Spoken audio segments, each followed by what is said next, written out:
Assalamualaikum warahmatullahi wabarakatuh. Perkenalkan, nama saya Titi Nurhayati. Saya berasal dari Desa Gandasari, Kecamatan Cikarang Barat. Buya, mohon maaf, saya ingin bertanya. Ketika istri ikut bekerja membantu suami, bagaimanakah pandangan hukumnya menurut ajaran agama Islam? Itu saja yang ingin saya tanyakan.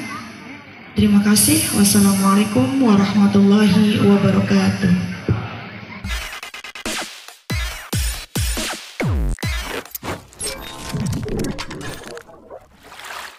Katakan lagi bahwa di dalam fikih, ya, dalam fikih itu hukum kan.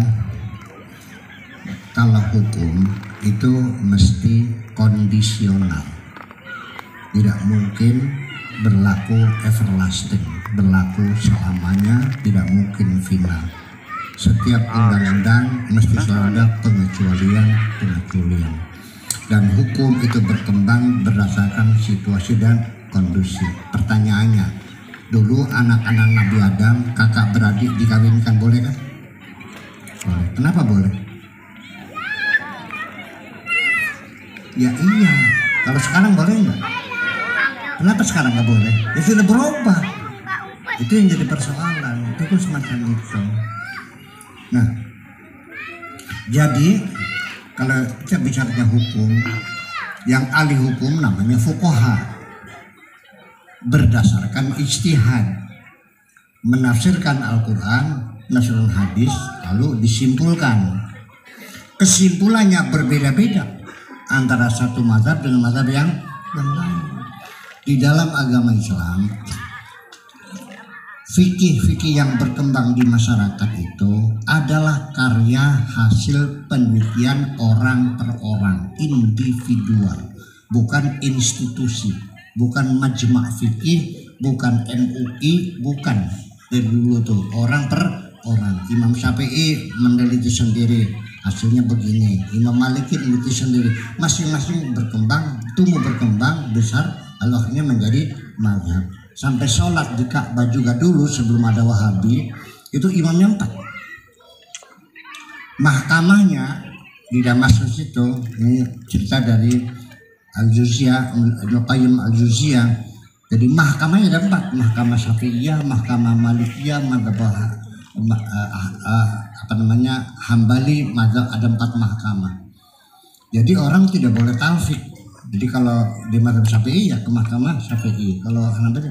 Nah, artinya karena berdasarkan pikirannya masing-masing. Pertanyaannya, hasil pikiran manusia, agama atau budaya? Ya udah, kalau budaya. Jadi maunya apa? Mau haram halal nih, ada semua. Saya kasih contoh yang mudah saja. Menurut Imam Syafi'i, kalau suami mencium istri tanpa aling-aling, ya, kulit nempel dengan kulit, itu menyebabkan wudunya batal. Jadi kalau mau sholat harus wudu lagi. Tapi Imam Maliki tidak batal. Ya mau nyium, mau salaman, terserah, tidak membatalkan. Kalau mazhab Hambali itu tergantung. Kalau ada syahwatnya batal, kalau tidak ada syahwatnya tidak batal. Padahal ketiga-tiganya dalilnya sama. Allah Ta'ala aula mastumun nisa. Kok beda? Iya, itulah penafsiran. Yang menafsir Al-Quran adalah para ulama. Nabi sendiri tidak pernah menafsirkan Al-Quran, makanya nggak ada tafsir Nabi. Yang ada, sahabat menanyakan beberapa kata yang tidak tahu maknanya, baru nanya istabrok itu apa, ya, ikhla'na alaika innaka bil wadil muqaddas, tua datang, tua siapa maknanya, hanya kata per kata ya, tapi Nabi tidak menafsirkan. Nabi hanya menyampaikan apa adanya. Inilah firman Tuhan, silakan ditulis, silakan dihafal. Nah, jadi artinya bagaimana hukumnya perempuan itu bekerja membuat sang suami? Mau dibilang halal ya ada dalilnya, dibilang haram ada dalilnya. Tinggal milih aja. Tetapi yang mengatakan wudunya batal ketika naik haji, dia dipaksa harus meninggalkan mazhab Syafi'i. Kalau tidak nggak bisa haji. Mana mungkin berjuta-juta orang tawaf nggak bersentuhan. Nah itu. Nah, dalilnya sama, aula mastumun nisa. Di mana letak bedanya? Saya bicara mendalam dulu. Imam Syafi'i mengatakan bahwa aula mastumun nisa ditambah alif setelah fa fi'il yang tadinya lamasa yalmasu, dikasih sisipan alif jadi lamasa yulamisu mulamasatan. Kata Imam Syafi'i maknanya tetap sulasi mujarrad, artinya menyentuh. Tetapi Imam Maliki mengatakan tambahan sisipan alif setelah fa'ul fi'li itu memberi makna saling. Jadi la aula mastumun nisa, kata Imam Syafi'i, menyentuh istri. Kata Maliki saling bersentuh-sentuhan, saling pegang-pegangan. Suaminya ngerogoh, istrinya ngerogoh. Suaminya ngeremet, istrinya remet. Suaminya nyentuh, suaminya nyentuh. Imam Syafi'i makna sulasi mujarrad ya asal bersentuh nyenggol aja batal gitu. Itu yang benar mana? Yang benar mana batal enggak? Nih konsekuensinya, kalau ada orang habis salaman sama cewek, terus di apa bisa depannya Al-Hidayah ngimami, jadi imam di Masjid Al-Hidayah, tadi barusan salaman, tidak wudu lagi, Anda mau nggak berjamaah? Nah, pokoknya tegang nggak berjamaah? Nah, sebabnya apa? Udah batal. Nah itu menurut Anda. Nanya dulu imamnya, kamu mazhabnya apa? Saya mazhabnya Maliki. Jadi kalau Maliki batal nggak wudunya? Berarti salatnya sah nggak? Berarti Anda boleh berjamaah? Ya boleh. Itu yang semacam itu dulu di Ka'bah imamnya ada 4. Begitu wahai muncul dipampari semua, bubar semuanya. Jadi satu imamnya dipaksa sampai sekarang. Alhamdulillah. Nah itu yang jadi persoalan. Jadi kita kadang-kadang timbul saling salah menyalahkan karena seperti itu yang terjadi. Walhasil, jadi apapun hasil pikiran manusia itu adalah namanya budaya. Kalau kita memakai budaya Arab, ini ibu-ibu malam-malam duduk di luar ini haram semuanya. Ini Indonesia bukan Arab loh. Betul nggak? Suaminya ke sawah bawa pacul, istrinya ke sawah bawa pecok. Pecok itu pacul kecil. Koretnya koret. Suaminya nutu, istrinya napeni, apa itu namanya, ngayah. Iya. Di sana boro-boro perempuan jadi presiden, naik mobil aja nggak boleh. Lalu di sini mau diterapkan perempuan tidak boleh naik mobil gitu. Di sana kalau suami tidak ngasih nafkah 3 bulan minta cerai bu. Karena segota tolaknya begitu. Apabila 1 menyakiti badan si saya, atau 2 tidak memberi nafkah 3 bulan lamanya, maka jatuh talak. Di sini ada nggak ibu-ibu yang minta cerai sama suaminya karena gara-gara nggak dikasih duit? Enggak kok. Ini yang lebih hebat kok. Ini lebih hebat dari mereka kok. Dia kasih makan seumur hidup, dia tetap aja berbakti pada suaminya. Malah siap jadi babunya orang Arab lagi. demi mempertahankan rumah tangga. Iya. Jangan takut, Tuhan silakan jalan terus. Allah siap mengampuni segala dosa. Itu aja. Iya.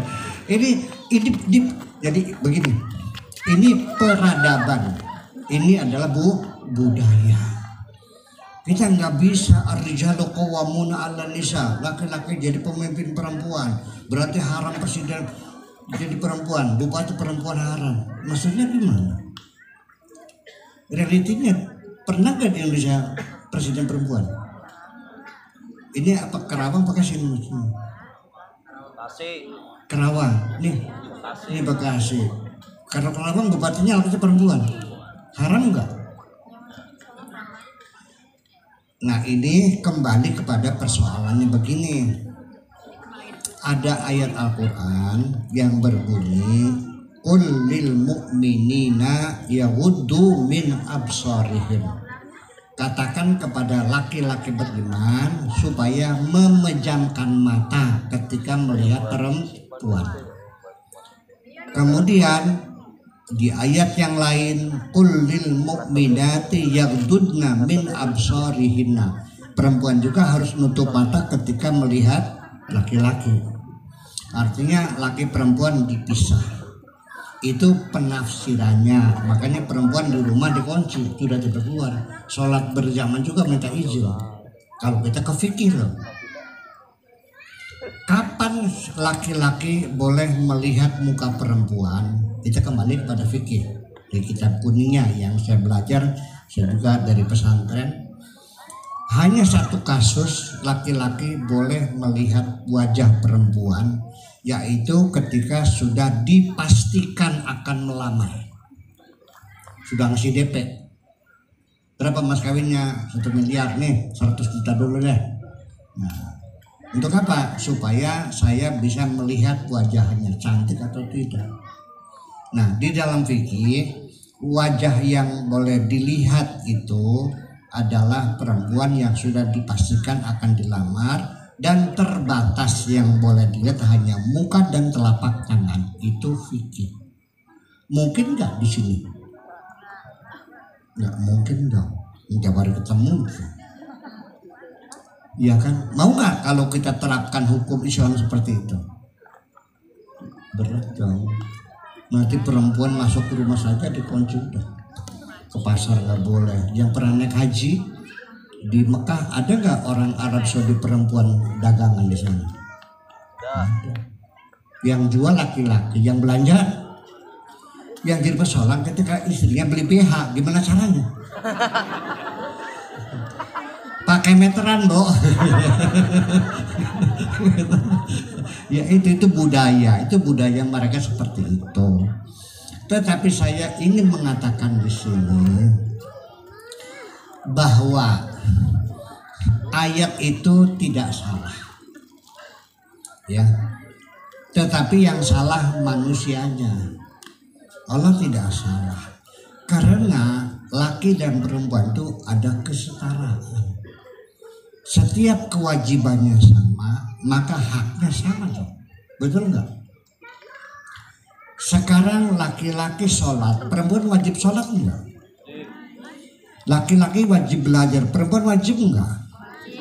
Laki-laki naik haji, perempuan wajib enggak? Nah kalau haknya sama, kenapa kewajibannya berbeda? Ketika kewajibannya sama, kenapa haknya berbeda? Itu jadi pertanyaan. Jadi sebetulnya pembagian waris laki-laki 20 perempuan 1 itu dalam proses sebetulnya. Ya dong. Sekarang begini, kalau warisan laki-laki 2 perempuan 1, saya mau nanya ibu-ibu, ketika ibu-ibu sedang sibuk lagi repot, yang mengasuh adik-adik yang kecil anak laki pada perempuan? Yang ke pasar, yang belanja, yang masak, yang ngepel, yang nyuci, anak laki-lakinya kemana? Ketepel-ketepelan, main layang-layang. Kenapa anak yang main-main dapat 2, yang membantu orang tua dapat separuhnya? Itu pertanyaan, tidak usah dijawab. Ya, kita ijtihadi lagi. fikih Indonesia. Itu yang jadi persoalan. Tapi ini alat loh, ini alat kita. Ya.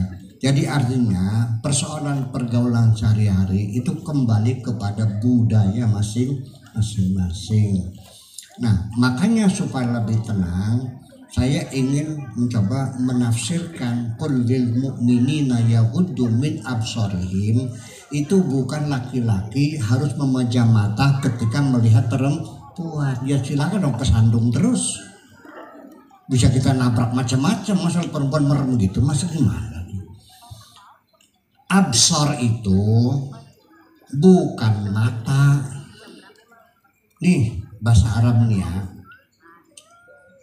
nazara melihat, absara melihat, ro'a melihat, ihlaulaqa melihat, atrofa melihat, ahdaqa melihat. Itu banyak banget nih. Nah, ada 50 kata lah. Semuanya melihat. Nah, yang dimaksudkan melihat ini bukan melihat mata kepala. Al-basar itu adalah pikiran. Jadi qul lil mu'minina yaghuddu min absarihim itu bukan menutup mata kepala, tapi otakmu jangan ngeres. Paham enggak? Jadi kalau kita lihat perempuan, selayang pandang masih lampu hijau. Kalau sudah dipelototin, lampu kuning. Kalau ngajak ketemuan, lampu merah. Nah itu yang nggak boleh. Ya ketemu nggak ada masalah kok. Ya yang penting otak kita nggak ngeres. Nah, ya tetapi juga susah dihindari juga, tergantung usia. Kalau anak kecil nggak ngeres, tapi kalau sudah balik umur 17 ke 25 ngeres nggak? Ngeres. Nah kalau yang udah tua, yang 70 tinggal ngeresnya, masih muda ngeres, sudah tua ngeres. Nah itulah persoalannya. Jadi yang penting kita ini, Tuhan saja tidak melarang wala taznu, tapi wala taqrabuz zina. Bukan jangan berzina, tapi jangan mendekati. Nah, jadi silakan kita bersahabat, silakan kita saling bantu, apalagi dengan suami ya. Kita di sekolah juga bersama, di majelis taklim, di kantor, mungkin atasan kita juga perempuan, masa ngatap atasan merem matanya. Ya, Siti Khadijah itu pedagang bu, pengusaha, importer dan eksportir. Artinya kalau musim panas dia ke Syam, mulak kain, ya namanya karpet, bahan-bahan benang. Nah kalau musim dingin ke Habasyah beli rempah-rempah. Nanti musim panasnya ke Syam dijual rempahnya, yang kain dari Syam dijual ke Habasyah. Yang sekarang namanya eksportir dan importir. Seorang eksportir, importir, pengusaha mungkin nggak ngasih kwitansi dari belakang itu? Nggak boleh ngeliat orangnya. Ya nggak mungkin dong, itu nggak mungkin. Mana mungkin seorang pedagang pengusaha ngasih kwitansi tidak boleh ngeliat muka. Nah itu jadi persoalan. Tetapi saya tidak mau menyalahkan ya. Sampai ada kasus orang Arab masuk Australia, ya dilihat paspornya, ya petugas di airport Australia itu ingin mencocokkan paspor dengan wajah yang aslinya, suruh dibuka nggak mau, katanya haram. Pernah dengar nggak? Nah pernah dengar. Dia berkata nggak bisa, ini haram, muka saya nggak boleh dilihat orang asing. Kata petugasnya, ya saya petugas pengen tahu cocok nggak muka kamu. Bertengkar akhirnya yang nggak bisa masuk diusir. Nah, apakah seperti itu umat Islam? Ya, saya tidak menyalahkan orang yang mengharamkan gambar, mengharamkan foto, mengharamkan patung-patung hiasan, mengharamkan musik, mengharamkan gitar, mengharamkan piano, mengharamkan nyanyi. Semua itu urusan pribadi Anda, tapi Anda jangan maksa orang lain dong. Silakan. Betul nggak? Sampai Sampai ibu sekalian, boleh nggak cebok pakai tisu? Ya, pertanyaan. Nggak boleh pakai tisu. Alasannya apa? Karena Nabi tidak pernah melakukannya. Jadi pakai apa? Pakai batu. Jadi kalau apapun yang tidak dilakukan Nabi namanya bid'ah. Nabi nggak pernah cebok pakai tisu, berarti bid'ah. Jadi yang betul, orang cebok pakai batu masih bau nggak ya? Itulah persoalannya. Sikat gigi gimana? Yang nggak sunnah. Jadi pakai apa? Pakai siwak.